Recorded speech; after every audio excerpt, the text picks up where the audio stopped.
Coucou, bienvenue au Café des Burnies, le podcast qui prend soin des nanas en burn-out. Je m'appelle Sarah, je suis dealeuse de peps pour nanas épuisées grâce à mon expertise d'infirmière, de naturopathe, de coach en résilience et ma passion pour la trichothérapie.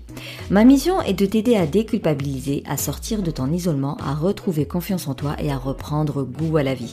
Alors chaque semaine, que ce soit en solo ou avec une nana inspirante, on parlera des valorisations, échecs, harcèlement, mal-être, mais aussi résilience, espoir, épanouissement, reconversion et surtout trichothérapie.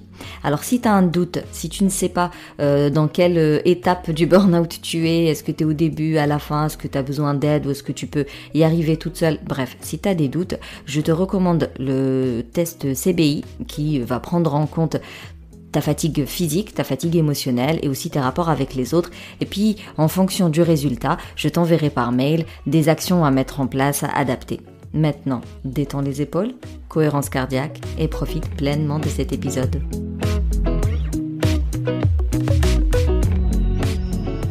Aujourd'hui, je vais te parler de l'intelligence émotionnelle parce que ça fait partie, ça prend en compte quand même l'humeur, les émotions, les ressentis.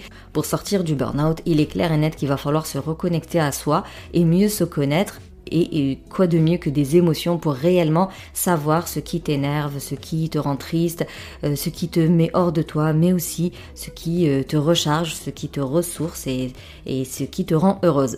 Tout ça là, c'est de l'intelligence émotionnelle. C'est clair que pour sortir du burn-out, il y a toute l'hygiène de vie à revoir, il y a peut-être le travail à changer, il y a toute l'organisation à revoir, mais tu sais très bien qu'il y a une grosse partie de connaissance de soi. C'est comme ça que tu auras les clés pour réellement être heureuse. Parce que si tu veux, le travail, l'organisation, l'hygiène de vie, tout ça, ce sont des outils. Mais tu peux très bien manger, avoir une organisation au top, avoir un métier au top et être triste et dépressif quand même. Vraiment, comprenez qu'il y a une différence entre être heureuse avec soi-même, se suffire, s'aimer, s'accepter et tous les outils, tout le plus à côté qui est avoir une bonne organisation pour ne pas être débordé, avoir un bon métier qui nourrit notre épanouissement et puis avoir une bonne hygiène de vie qui vient nous donner les carburants nécessaires pour qu'on fasse ce qu'on a à faire tout au long de la journée.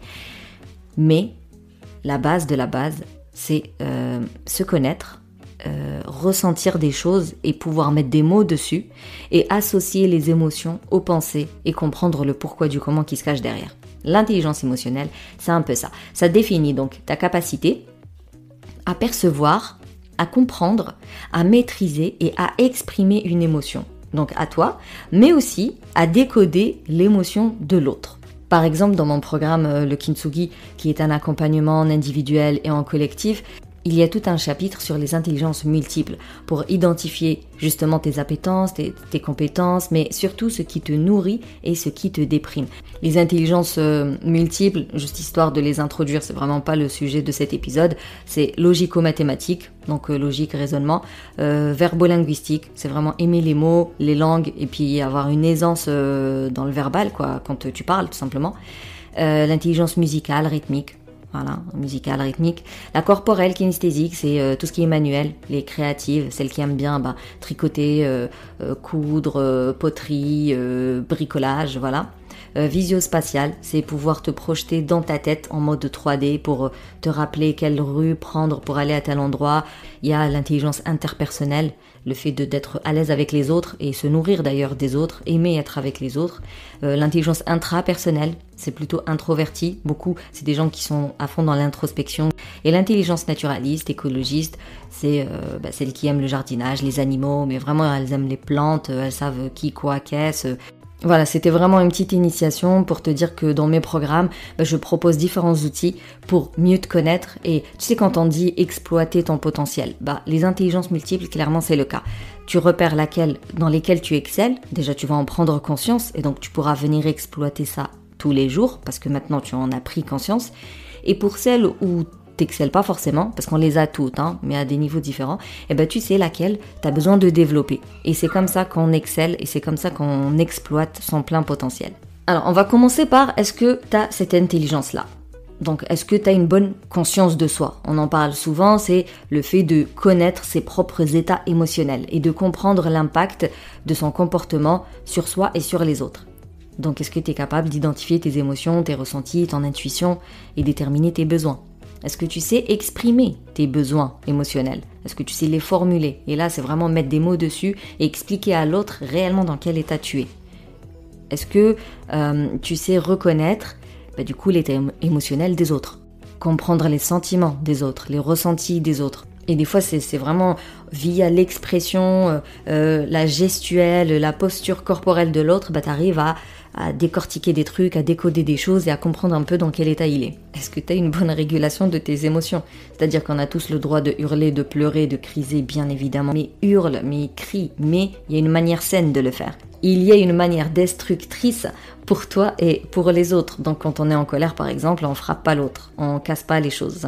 Ou alors, tu vas dans des endroits exprès, je sais pas si ça existe en France, ça doit exister à mon avis, où voilà, tu loues la salle pendant 1 heure et t'as que de la vaisselle ou des choses qui se cassent et donc ils te donnent les outils et tu casses. Donc effectivement, c'est vraiment ça la manière saine, c'est-à-dire qu'il y a des choses qui nous rendent en colère, qui nous rendent tristes, frustrés, et donc il faut qu'on évacue tout ça. Certainement pas le garder à l'intérieur ou le camoufler ou le réprimer, mais il faut un bon défouloir. Donc pour certaines, ça va être le sport. Moi perso, j'ai envie de me mettre à la boxe et je pense que d'ici la rentrée, je vais me mettre à la boxe. Et toi, qu'est-ce que tu as besoin de faire? Et c'est ça l'intelligence émotionnelle. Est-ce que tu sais reconnaître tes émotions et est-ce que tu sais les exprimer de manière saine? Le problème quand on est en burn-in ou en burn-out, c'est qu'on est complètement déconnecté de soi. On a tellement la tête dans le guidon et on a tellement la tête dans le billet de négativité que franchement, on n'a pas cet automatisme de se poser des questions, de se reconnecter à soi. On n'a pas le temps parce que je veux dire, c'est pas un truc comme ça qui se fait du jour au lendemain. C'est quelque chose qui s'apprend, c'est une compétence à mettre en place, donc il y a des actions à mettre en place. Et c'est là où vraiment je te recommande de rejoindre un programme, que ce soit le mien ou celui de quelqu'un d'autre, mais tu as besoin de faire ce travail avec une personne tierce, objective, et qui a les outils, en fait, qui va te proposer les bons outils pour que tu te reconnectes à toi, que tu réapprennes à te reconnecter à toi, à t'écouter et à décoder ta propre personne. Parce que quand on est en burn-in ou en burn-out, le stress, la fatigue, la perte de confiance en soi, le repli sur soi, le terrain comme ça dépressif et tout, fait que c'est pas possible en fait. T'es trop déconnecté de toi, t'es trop décalé, t'es pas du tout en phase avec toi-même. Et la bonne nouvelle, comme je le dis depuis le début, c'est que cette intelligence se développe. Je sais que c'est pas des trucs concrets pour toi et que t'aimerais des conseils plus percutants, mais je vais quand même insister dessus. C'est seulement lorsque tu feras la paix avec toi-même, c'est-à-dire que tu vas bien te connaître, savoir qui tu es pour de vrai et accepter tout ce qui ne te plaît pas, entre guillemets, commencer à changer tout ce qui ne te plaît pas, connaître tes limites, les accepter, parce que t'es pas une warrior, et puis les respecter toi la première, c'est-à-dire quand tu arrives à ta limite, tu t'arrêtes, et seulement là, l'autre, déjà il va voir que tu as changé, et seulement là, tu auras cette compétence d'affirmation de soi. Et c'est seulement quand on s'affirme au quotidien qu'on sort du burn-out et qu'on évite de rechuter. Parce que quand tu t'affirmes au quotidien, eh bien tu sais tes priorités, tu les respectes et tu délègues. Et puis qu'importe si c'est mal fait, tu laisses à la personne d'apprendre pour qu'elle aussi elle devienne athlète dans ce domaine. Et puis les autres, on s'en fiche. Et puis il n'est pas d'accord, on s'en fiche. C'est ça en fait. Se préserver, devenir cet égoïsme un peu primaire, se préserver, se protéger, qu'importe ce que disent les autres. Pour arriver à ce stade, il faut faire ce travail d'introspection qui te permet à la fin d'avoir cette compétence, cette intelligence émotionnelle qui va t'aider du coup à avoir ce cadre, ton cadre à toi, dans lequel tu n'as pas le droit de sortir et personne n'a le droit de rentrer dedans. Et c'est seulement comme ça, crois-moi, c'est le début en fait. C'est de là que tu peux commencer à changer ton organisation, que tu peux changer ton boulot, que tu peux améliorer tes relations. C'est d'abord entre toi et toi-même. Et pour le coup, l'intelligence émotionnelle, c'est le b.a.-ba. De toutes les intelligences multiples, franchement, je pense que c'est la prioritaire dans le cas d'une burn-in ou d'une burn-out. Dis-toi que nous avons en moyenne 600 000 pensées par jour. 95% de ces 600 000 pensées par jour sont identiques. C'est-à-dire que tous les jours, tu te redis la même chose. 95, c'est énorme. Et pour terminer le tableau, 80% de ces 600 000 pensées sont négatives. Bonjour la déprime. Et donc, la seule solution, c'est la conscientisation. Bon, j'ai pas trouvé d'autres rimes, mais en gros, il n'y a pas de solution miracle. Le recadrage. Le recadrage est ton ami, c'est the exercice qu'on fait tout au long de mes programmes, qu'importe la formation que tu prends, qu'importe le programme que tu choisis avec moi, tu sais que tu vas travailler ton recadrage parce que prendre conscience d'une pensée négative, repérer l'émotion, repérer l'action, repérer le résultat et change-moi tout ça en positif, tu verras à quel point c'est constructif sur le moyen terme. Et par exemple, quand on parle de régulation des émotions, vaut mieux commencer par éliminer les sources de stress inutiles parce que c'est clair et net que le quotidien est stressant, il y a des tâches stressantes, il y aura toujours des imprévus, il y aura toujours des gens malades, il y aura toujours des décès, il y aura toujours des éléments stressants. Ceux-là, on s'en occupe quand ils sont là. Par contre, on a des sources de stress inutiles au quotidien, on subit ça au quotidien alors qu'on peut très bien s'en détacher. Ça fait du stress en moins et ça fait partie de la régulation des émotions. Exemple, une détox digitale. Vraiment avoir une détox digitale de façon régulière, tu réduis ce stress inutile. Ça a été dit, ça a été redit, les nouvelles technologies peuvent créer une véritable addiction, la consultation de mails entraîne un stress permanent, fait perdre du temps, empêche la concentration. Devant ton ordinateur, tu décroches régulièrement pour reposer tes yeux et ton esprit. Et pareil à ton travail, tu prends des vraies pauses. Tu peux t'étirer, marcher, respirer. Alors je sais, beaucoup leur pause c'est des cigarettes café. Essaye d'alterner. Une fois c'est une pause cigarette café, une fois c'est une pause respirer. Tu vois, parce qu'on va pas tout arrêter encore une fois du jour au lendemain. Mais vraiment, essaye de réduire les sources de stress inutiles. Ça fait partie de la régulation des émotions et c'est une des choses qui va te permettre de développer ton intelligence émotionnelle. Tu peux aussi réduire tes jugements envers les autres. Alors ça demande un vrai effort sur soi-même, de ne pas critiquer les autres, de ne pas poser un regard malveillant sur les autres, mais ça se fait. Encore une fois, on a grandi dans ce mood-là, mais ça se fait. Parce que dis-toi qu'en jugeant les autres, tu utilises ton énergie de manière négative et nous, on veut sortir de là pour sortir du burn-out. En jugeant les autres, c'est le meilleur moyen pour toi de déclencher des conflits. Et nous, on veut avoir un quotidien dans la joie et la bonne humeur. Juger les autres, c'est ton avis, il est subjectif, il n'est pas forcément vrai et c'est certainement pas le meilleur. Donc, avoir cette humilité de je ne sais pas en fait. Voilà, je suis pas dans sa peau, vu que pour l'instant, je suis en train de développer mon intelligence émotionnelle. Donc, je suis pas dans sa peau, je me garde mon avis pour moi parce que en réalité, je ne sais pas du tout.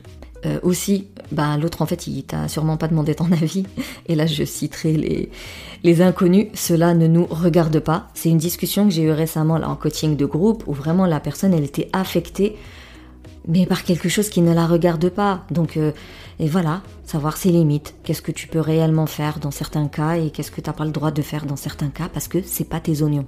Et vraiment c'est se décharger. Imagine-toi avec des gros sacs sur le dos, le jugement des autres, quand t'arrêtes de le faire, c'est comme si tu larguais des sacs que tu portes alors que c'est pas du tout à toi de les porter. Et donc, juger les autres ne te fait pas avancer. Aujourd'hui, tu es en burn-in, tu es en burn-out, si tu m'écoutes, c'est que ça ne va pas. Franchement, les autres, tu t'en fiches. Autant de leur regard, mais autant de ton regard sur eux. Tu te concentres sur l'essentiel, sur l'important et surtout ce qui fait partie de ta to-do list, de tes fameux oignons.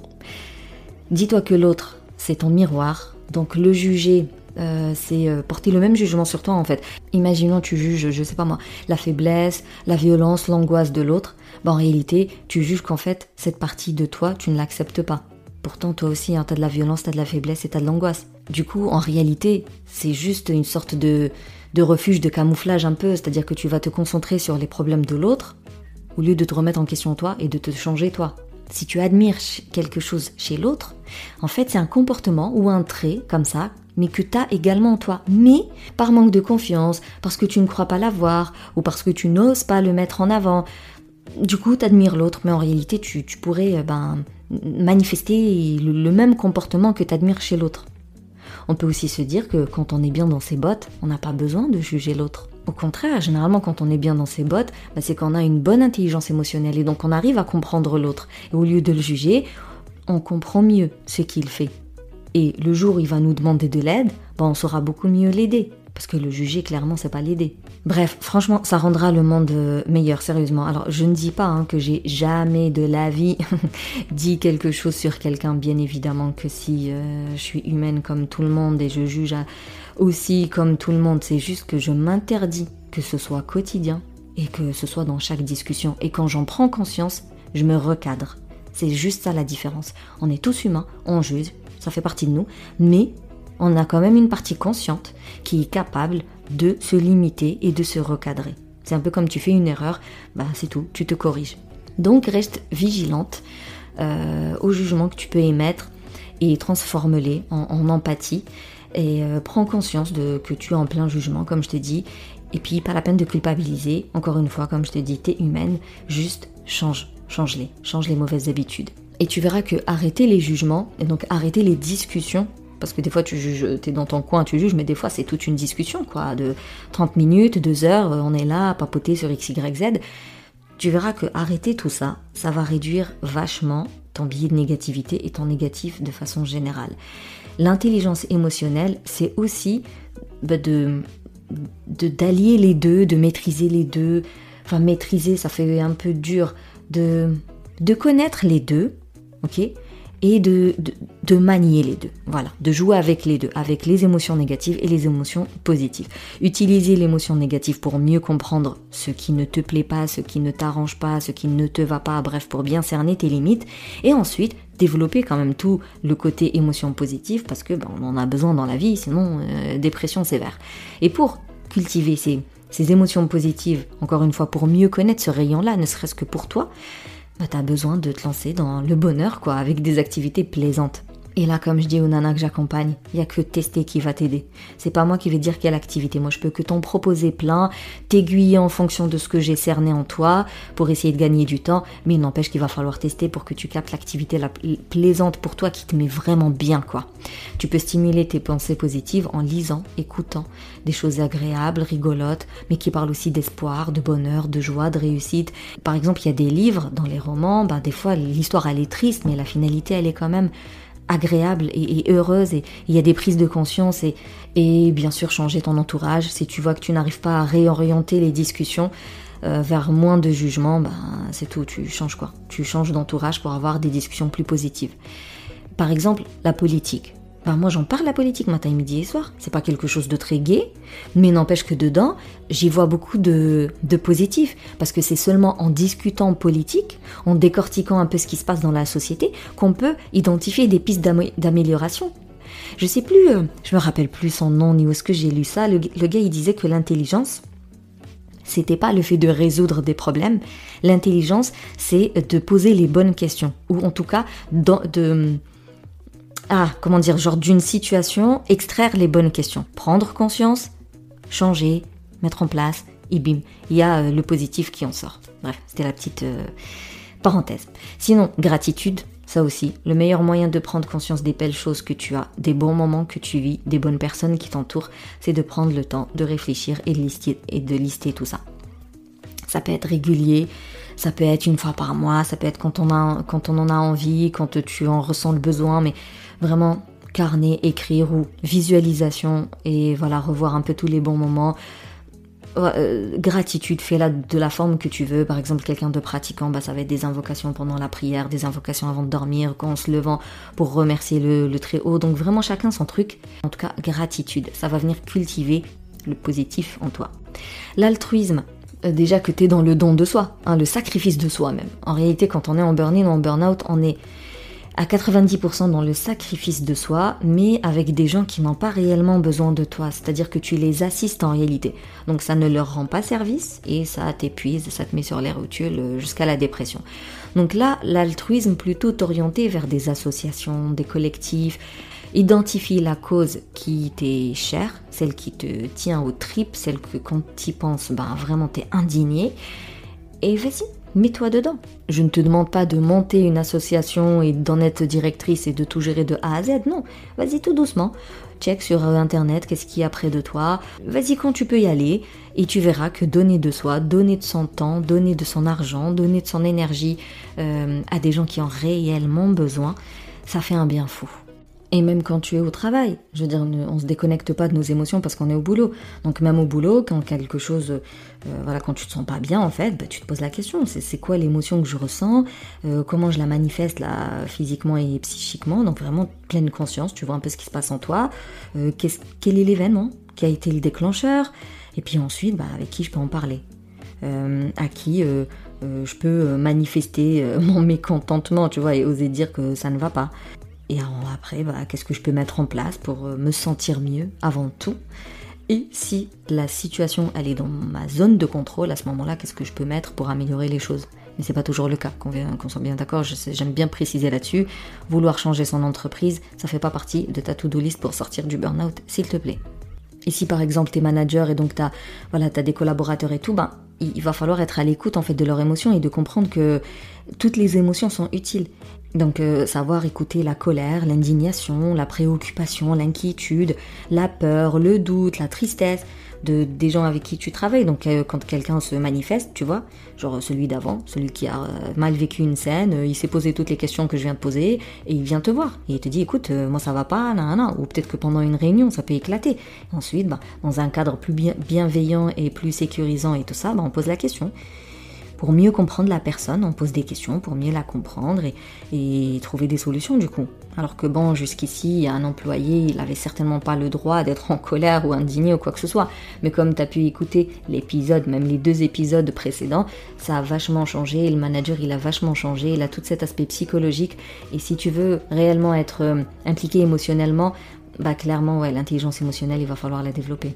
Pareil, on peut penser aussi à donner plus de reconnaissance. On a tendance à toujours pointer du doigt ce qui ne va pas, et ça que ce soit à la maison ou au travail.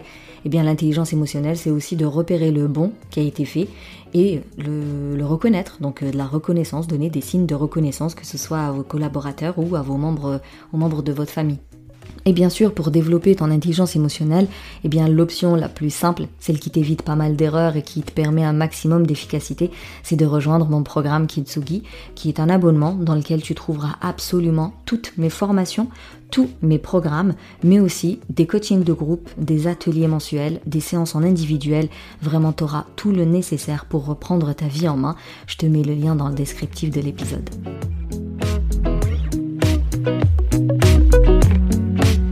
En tout cas, merci plus pour ton écoute. Si tu veux soutenir le Café des Burnies, tu peux me laisser un avis, me mettre 5 étoiles sur ta plateforme d'écoute préférée. Tu peux partager le podcast en story, en post ou juste en envoyant le lien à une personne. On sait jamais le bien que ça peut faire. Et si tu veux échanger avec moi, que ce soit au sujet de cet épisode ou quelque chose d'autre, je te donne rendez-vous sur Instagram en message privé. Et si tu ne veux pas passer par un réseau social, inscris-toi à mon canal Telegram et on pourra échanger tranquillement sur ce canal privé. Sinon, on se capte la semaine prochaine pour un nouvel épisode et d'ici là, booste ton feeling good.